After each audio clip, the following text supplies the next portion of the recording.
కరతాళ ధ్వనుల మధ్య న్యాయ విద్యా కోవిదులు వారు ధర్మ సంరక్షణ దురంధరులు కేవలం 20 ఏళ్ల వయసులో అడ్వకేట్గా తన ప్రయాణాన్ని ప్రారంభించారు.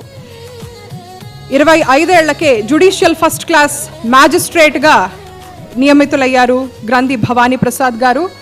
దేశంలోనే అతి పిన్న వయసు న్యాయమూర్తుల్లో ఒకరిగా నిలిచారు.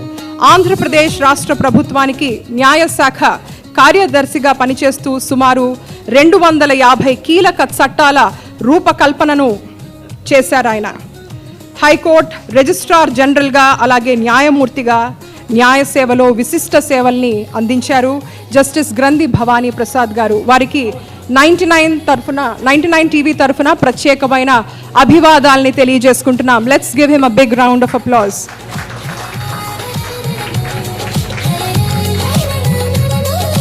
క్లుప్తంగా వారిని స్పందించవలసిందిగా విజ్ఞప్తి చేస్తున్నాం. నేను హాజరైన ప్రతి సమావేశంలోనూ